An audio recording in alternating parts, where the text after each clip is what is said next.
Come here, lad.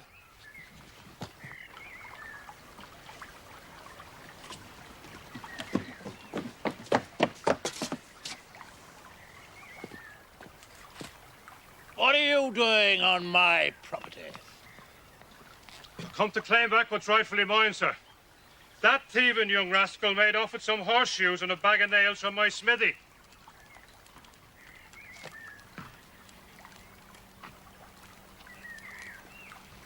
Where is your proof? The proof is I'll find him there. Now, I don't want to be forced to call the police. These people are guests of mine, but you are trespassing, Mr. Thorne. I'm not frightened of you, Doctor. Get off my land!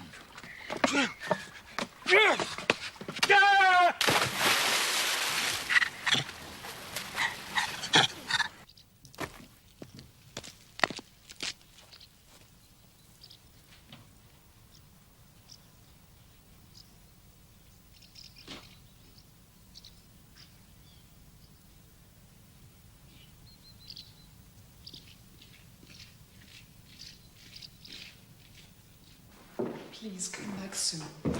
My dear, there is nothing whatever to worry about. We shall be married in a few weeks. I'm just on my way back to London.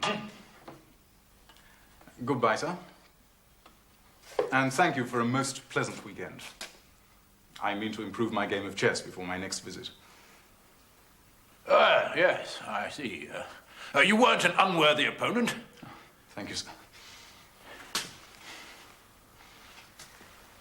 I'm just seeing Percy down to the gates, Father. Here.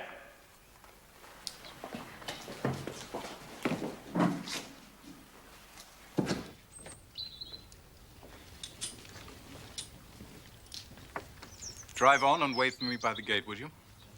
Walk on.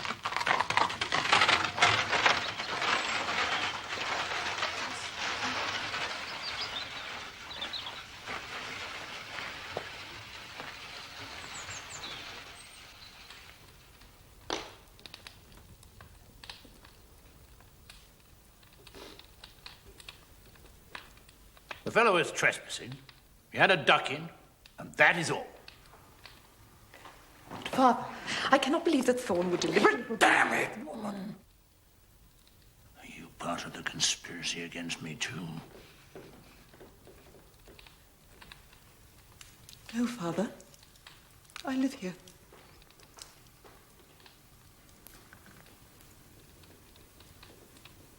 But not for much longer, eh? Once you marry that fellow Armitage.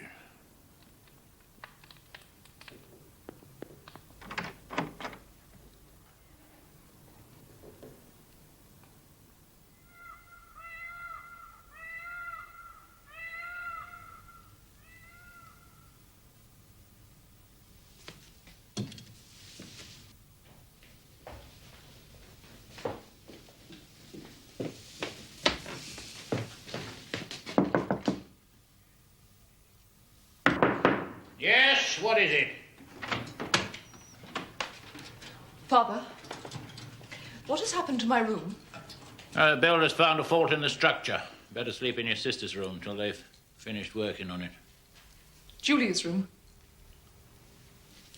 I can't sleep in there. And why not, pray? I can't. What is the matter? It's a perfectly good room. I've instructed the housekeeper to prepare it for you. Now run along your baggage. Good night.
Hello there, young beauty.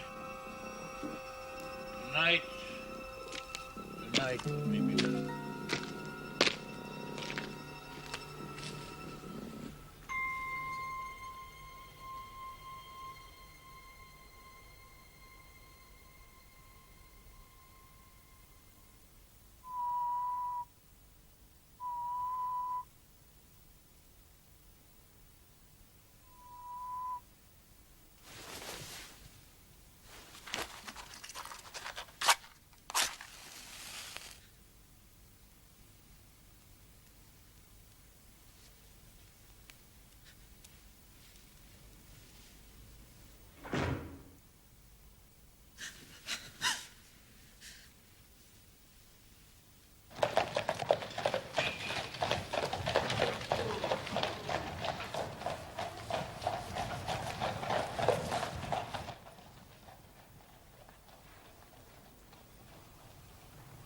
I'm very sorry, Watson. But it seems to be the common lot this morning. What? Mrs. Hudson has been roused. She retorted on me and I on you. But it's only 7:15. What is it, a fire? No. A client. This will take a moment to draw, sir. But only a moment. Mrs. Hudson is a mistress of the art of fire lighting. This is my intimate friend and associate, Dr. Watson, before whom you may speak as freely as before myself. How do you do?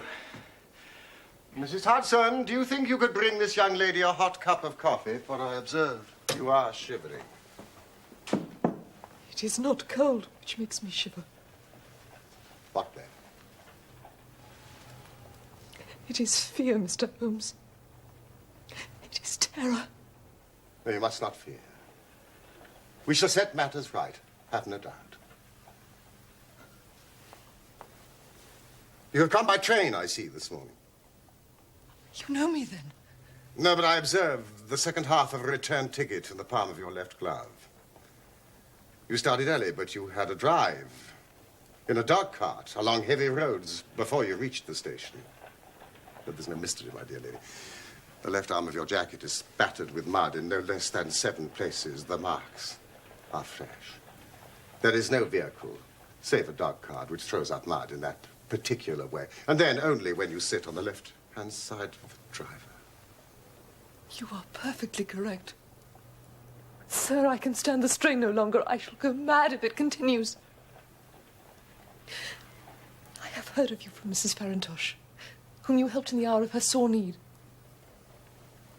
Farintosh.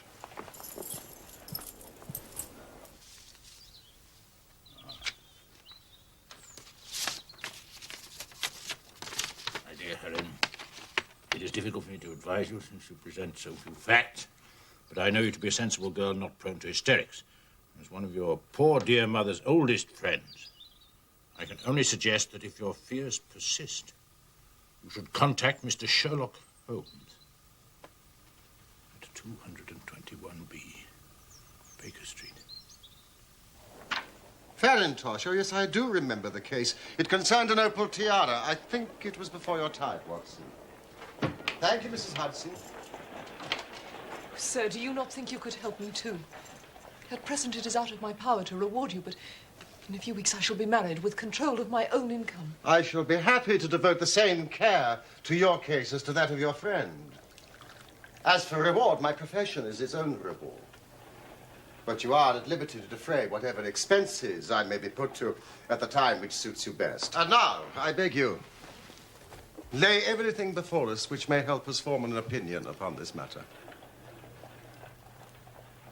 My name is Helen Stoner. I live with my stepfather, Dr. Grimsby Roylott, who is the last survivor of one of the oldest Saxon families in England. The Roylotts of Stoke Moran. The name is familiar to me. He is a doctor by profession, a skilled one. For some years he had a large and flourishing practice in India, in Calcutta. Ah. Dr. Watson has also practiced medicine in India. Yes. Attached to the 5th Northumberland Fusiliers. And pray continue, Miss Stoner. In Calcutta he married my mother. She was the young widow of Major General Stoner of the Bengal Artillery.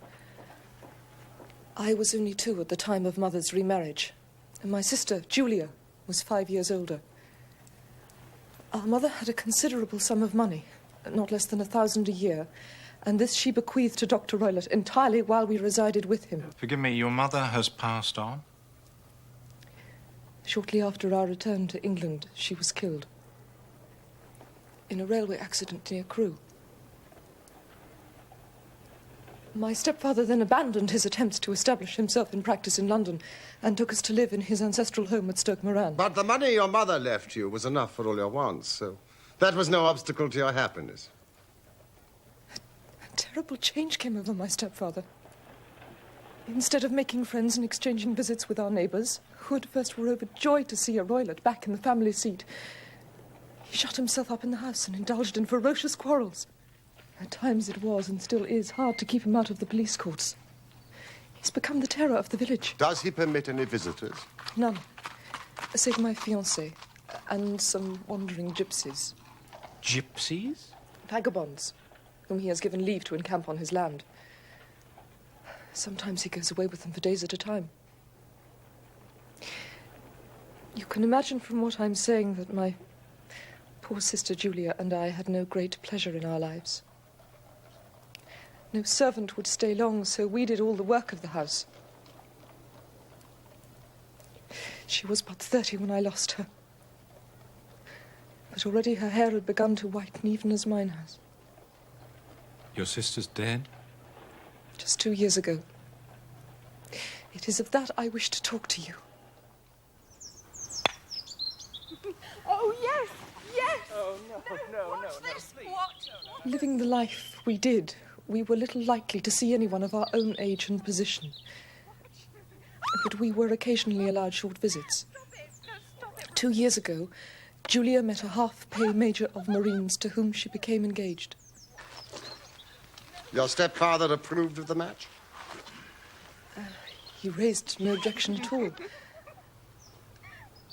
But a fortnight before the wedding, the terrible event occurred which deprived me of my only companion. Pray, be precise as to details. It is easy. Every event of that night is seared into my memory. It was late, about 11. Julia had come into my room.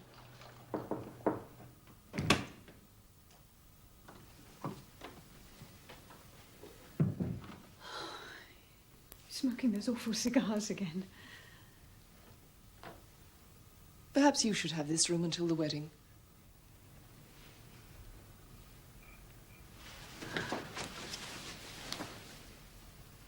Oh, Helen. Oh, I feel so happy. And yet wretched that I'm leaving you here alone. My turn will come. I shall miss you. You won't. I'll come and stay. Besides, your major has promised to find me a brother officer of equal rank and infinitely better looking. My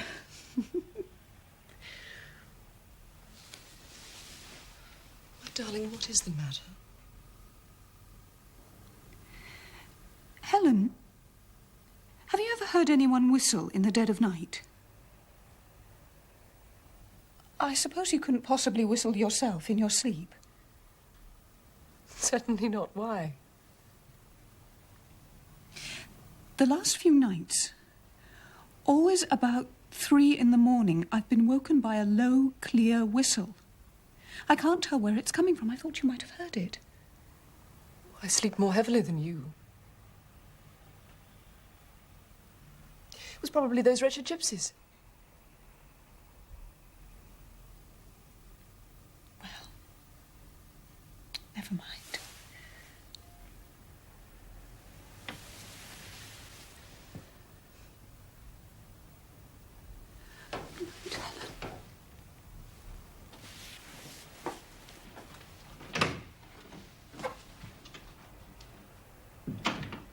Was it your custom always to lock yourself in at night? Always. My stepfather has a passion for Indian animals. A leopard and a baboon wander freely over the grounds. Julia and I had no feelings of security unless our doors and windows were locked. I couldn't sleep. I had a vague feeling of misfortune.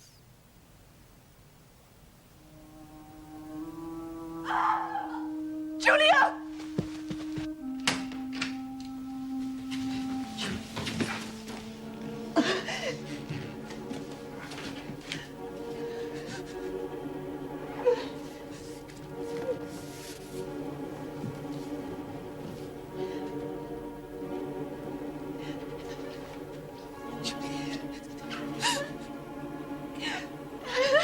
Please help me.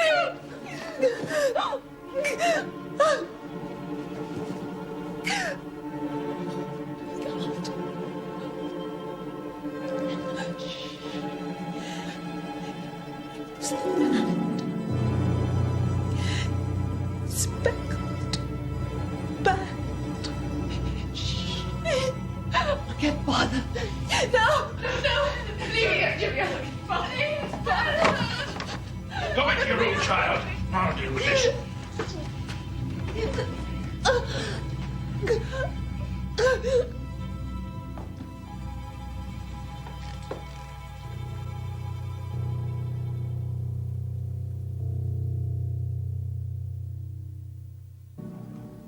I am sorry, gentlemen. My sister and I were very close. Yes, indeed. What an awful experience.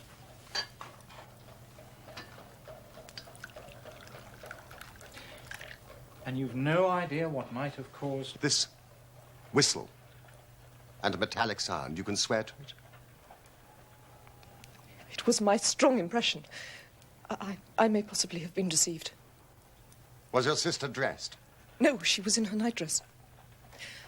On the floor there was a candle and the charred stump of a match.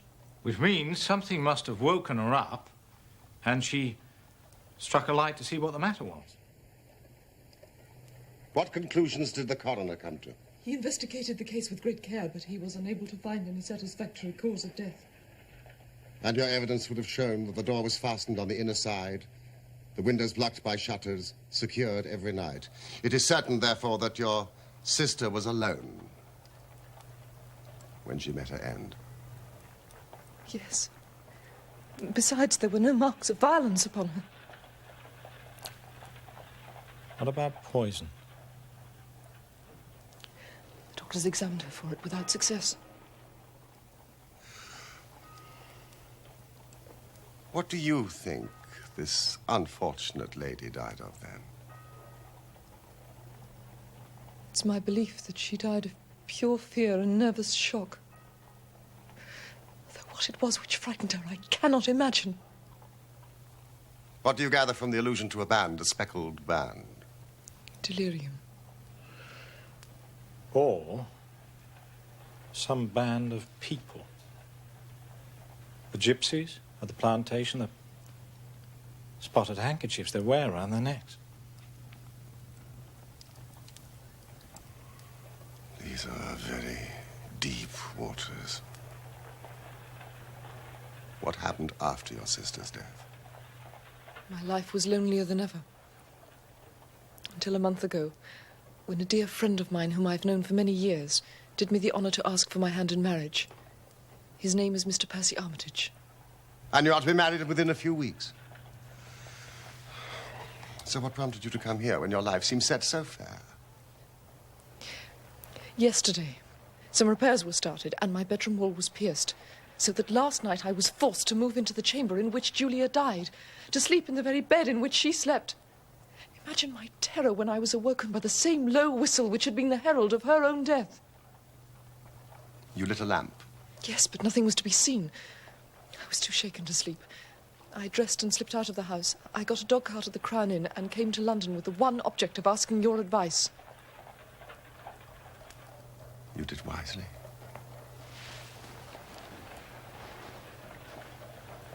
But have you told me all?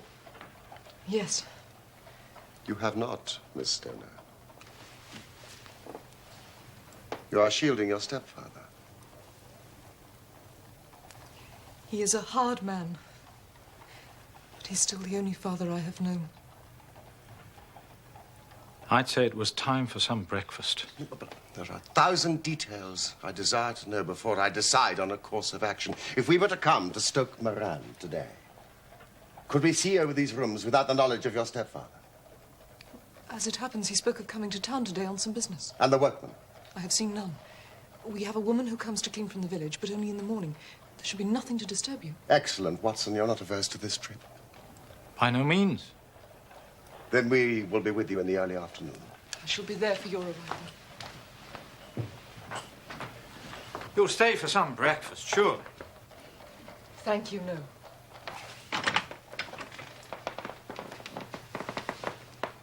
My heart is lightened already.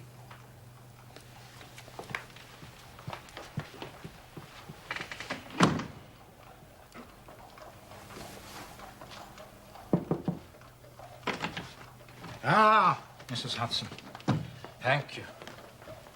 But when you combine the ideas of whistles at night, the presence of a band of gypsies on intimate terms with the doctor, the dying allusion to a speckled band, well, there's good ground to believe that the mystery may be cleared along those lines.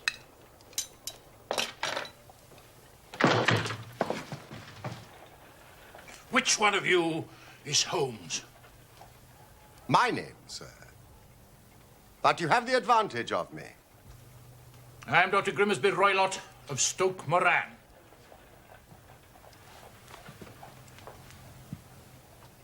Indeed, Doctor. Please, take a seat. I shall do nothing of the kind. I know that my stepdaughter has been here this morning. What has she been saying to you? It is a little cold for the time of year. What has she been saying to you? But I have heard that the crops promise well. Ah, you put me off, do you? You scoundrel, sir. I've heard of you before. You're Holmes the meddler, Holmes the busybody, Holmes the Scotland Yard Jack in office. Your conversation really is most entertaining. If you would close the door on your way out, as there is a decided draft. I will go when I've had my say. And don't you dare to interfere in my affairs. I know that Miss Stoner has been here.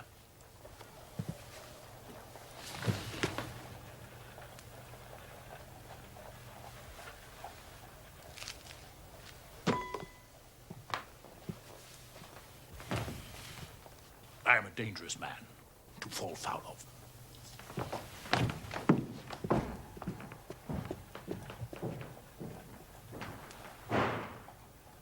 Thank you, Mrs. Hudson. Just another client.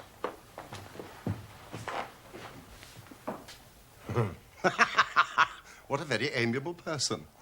I may not be quite so bulky, but...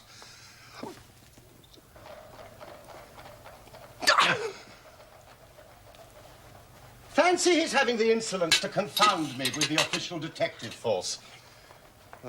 This incident gives zest to our investigation. I only hope our friend won't suffer from her imprudence in allowing that brute to trace her here. One thought keeps nagging at me, Watson. Roylott's professional life in India. If it was so successful, why would he exchange it for a life of aristocratic penury? My friend Coombs would know. Coombs was in Calcutta around that time. Find your friend Coombs and see what you can get from him. I shall walk down to Doctors' Commons, where I hope to get some data which may help us in this matter. Let us meet again at 1, under the clock at Waterloo Station. That is, if you've finished your breakfast by then. Oh, and your revolver. I would be obliged if you would slip it into your pocket. Neely number 2 is an excellent argument against gentlemen who can twist steel pokers into knots. That and your toothbrush are, I think, all we need. I've seen the will of the deceased wife. Her annual income at the time of her death was a little short of £1,100. But due to the fall in agricultural prices, is now no more than £750. Each girl, in case of marriage, could claim £250. So if both girls had married, our beauty, Grimsby Roylott, would have had a mere pittance. And even one marriage would ruin him. He had the strongest possible motive. Oh, did you manage to find Coombs? Yes, I did. He proved rather hard to locate, but I finally managed to get him through Swanson at Barnes. He did know Roylott in Calcutta, confirmed what the girl had said, and added one intriguing fact. Now, it seems that a series of robberies had been perpetrated in his house, and suspicion fell on his native butler. Roylott promptly seized the man, and in a fit of anger beat the poor fella to death. Narrowly escaped a capital sentence, but suffered a long term of imprisonment and returned to this country a morose and disappointed man. Ah, Watson. It's a wicked world. And when a clever man turns his brain to crime, it's the worst of all.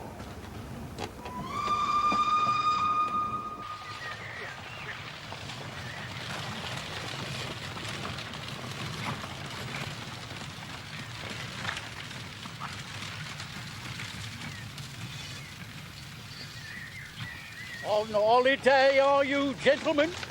No, we're architects. Taking a look at some of the local houses. Ah, that's why I wanted Stoke Moran. I didn't think it was for social reasons. You'll be doing business with Dr. Roylott, then? Yes, I believe that was the name.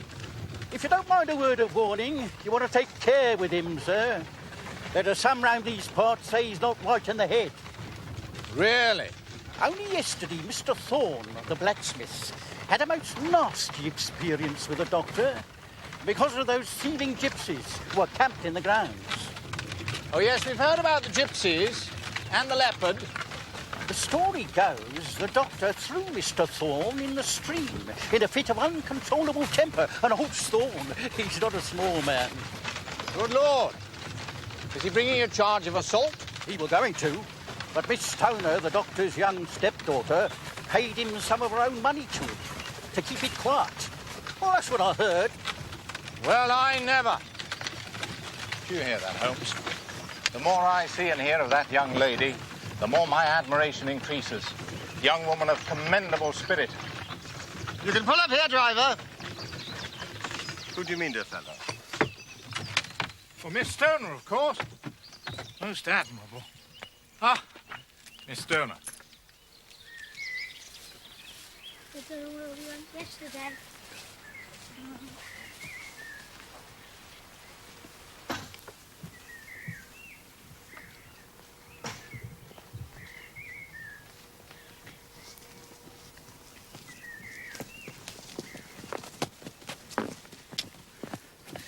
All has turned out splendidly. Dr. Roylott has gone to London and he won't be back before the evening. But we have already had the pleasure of Dr. Roylott's acquaintance. Good heavens, he followed me. Yes, he turned up just after you left, but Holmes sent him off with a flea in his ear. He's so cunning, I never know when I'm safe from him. Well, then he must guard himself. Or he may find someone more cunning than himself upon his track. Shall we? Holmes, don't you think we ought to get Miss Stoner away from here tonight? What, an aroused suspicion? But if he's violent... We shall be here.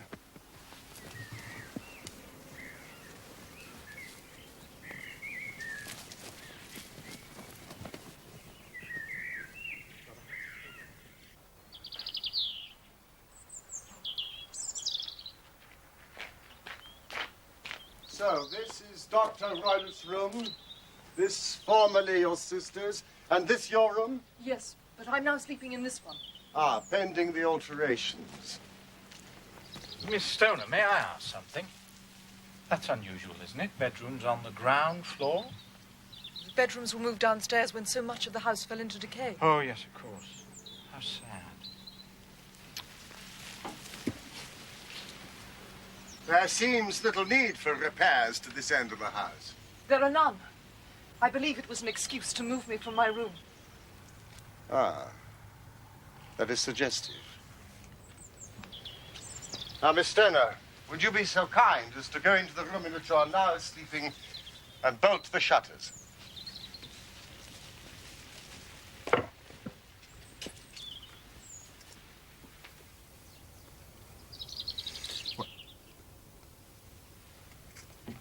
What are you doing, Watson? Well, I'm using your methods, Holmes, seeing whether the ground has been disturbed. And what have you come up with? Your footprints, I believe. And mine and Miss Stoner's. And this.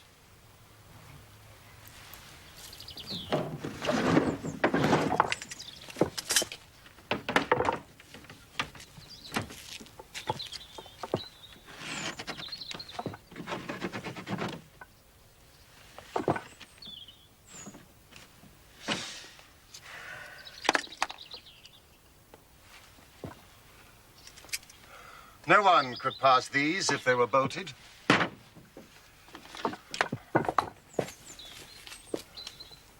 Well, let's see if the inside throws any light on the matter. Ah.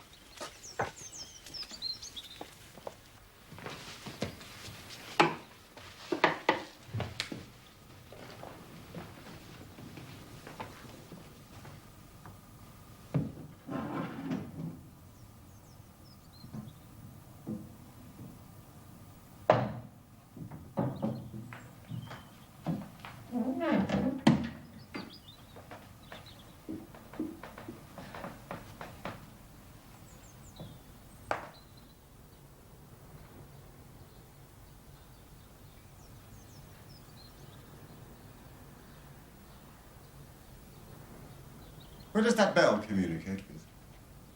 It goes to the housekeeper's room. It looks newer than the other things. Yes, it was only put there a couple of years ago. Ah, your sister asked for it. I never heard of her using it. We used to get what we wanted for ourselves. Indeed. You will excuse me while I satisfy myself as to this floor.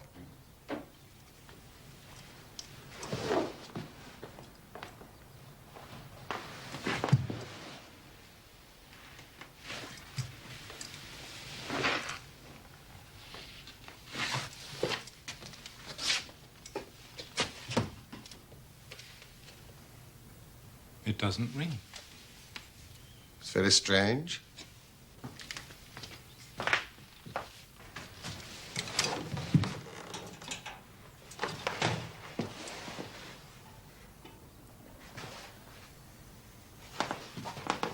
A ventilator into another room. You mean when it might have communicated with the outside air? That is also quite modern. Indeed. Miss Stoner, with your permission, we will now carry our research to Dr. Royler's chamber.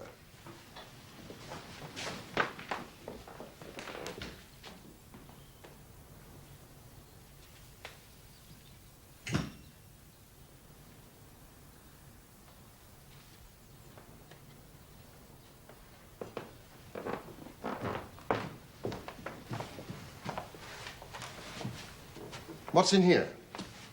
My stepfather's business papers. Ah, you've seen inside it, then? Only once. Some years ago. I remember it was full of papers. Is there a cat in there? No. What a strange idea. Well, look at this. No, we don't keep a cat.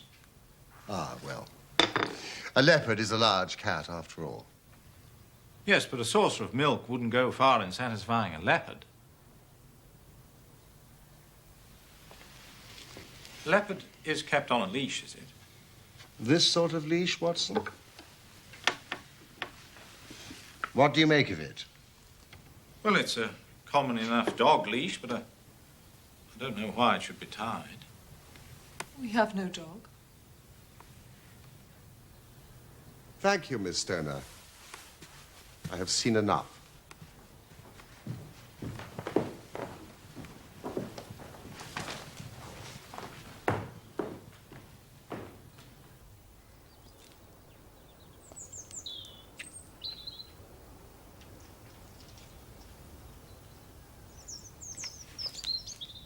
I was going to ask if you'd like some tea.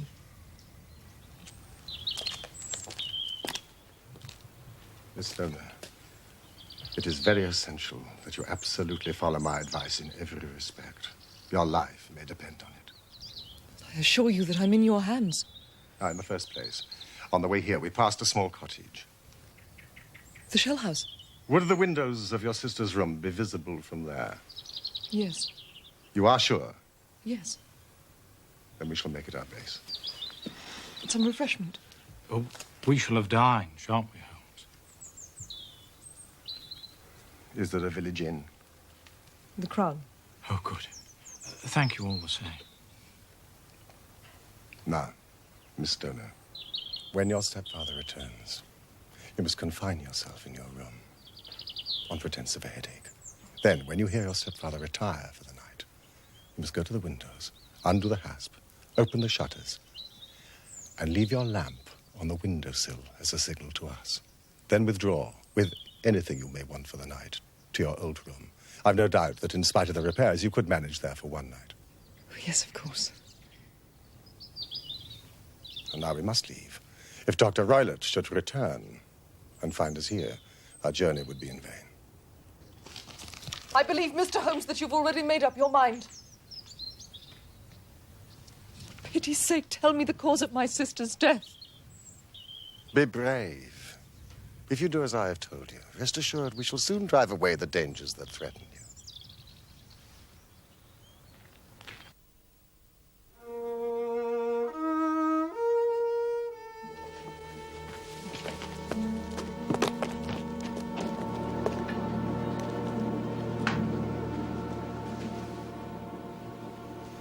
Yes, it is a clear view.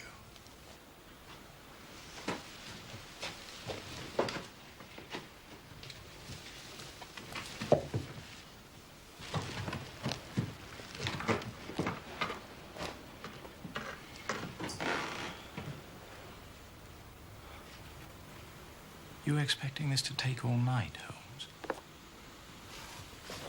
It's possible. Anything's possible.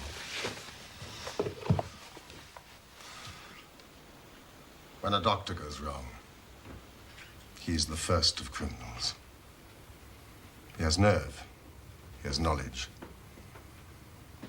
Palmer and Pritchard were among the heads of their profession.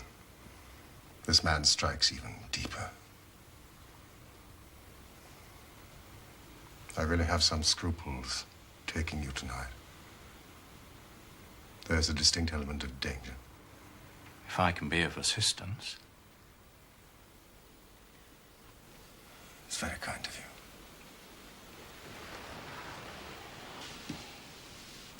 you.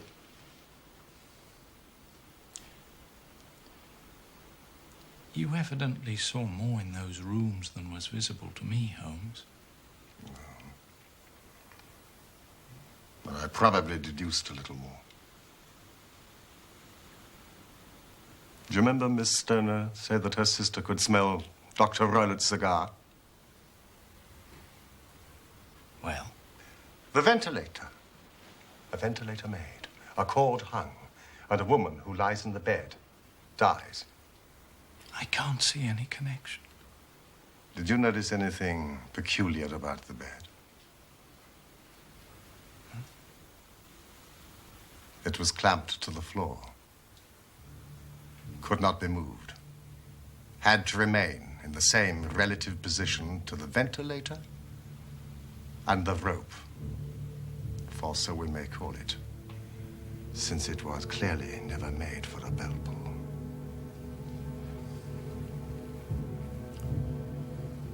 I begin to see dimly what you're driving at. We're only just in time to prevent some subtle and horrible crime.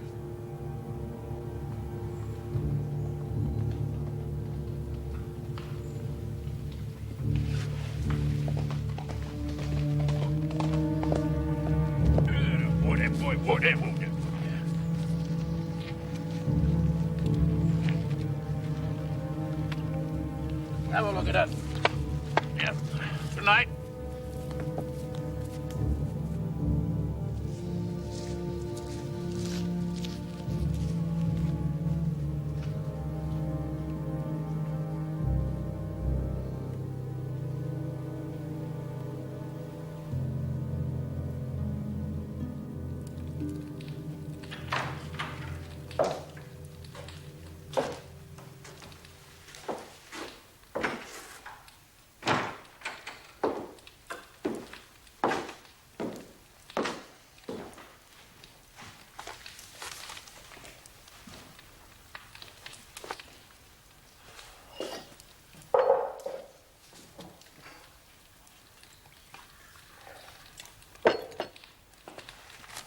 Did you have a good day?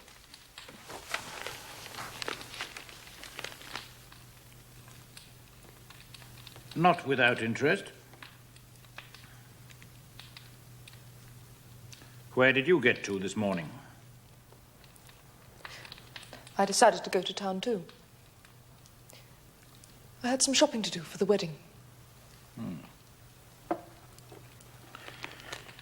You knew I was going up. We might have travelled together. I left early. Yes, I know you did. So that I should be back by lunchtime. I had some things to do here this afternoon. My trip was a whim.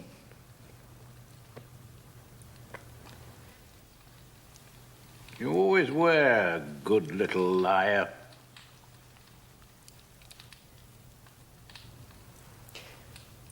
Will you excuse me? I have a terrible headache.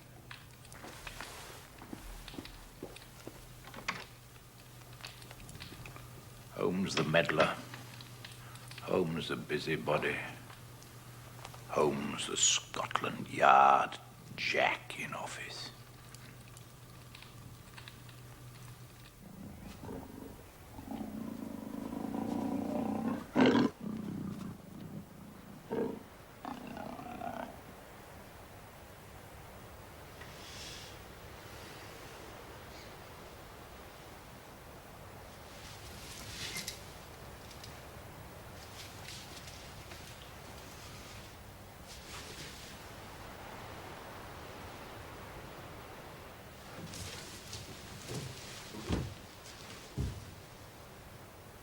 The signal.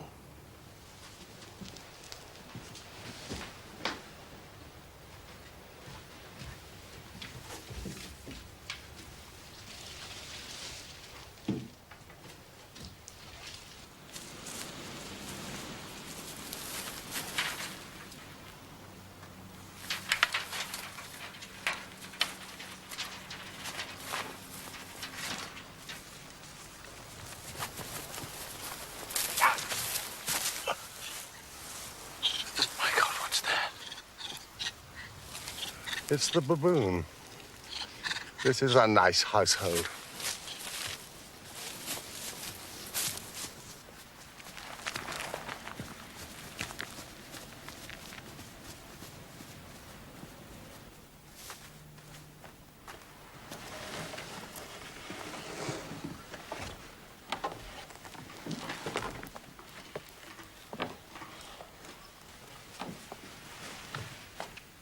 We must sit without light.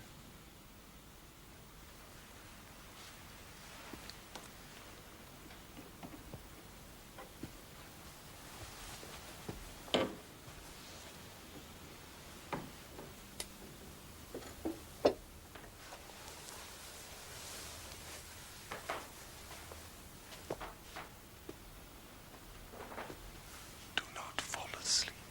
Your very life may depend on it.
You see it, Watson?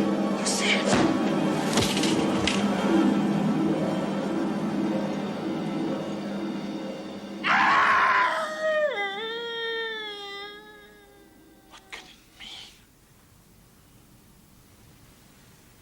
It means that it's over.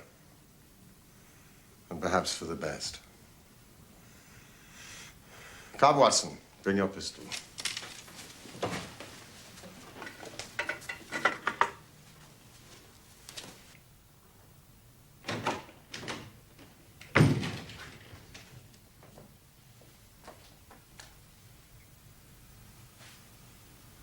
It's the band. The Speckled Band. It is a swamp adder. The deadliest snake in India. He has died within seconds of being bitten.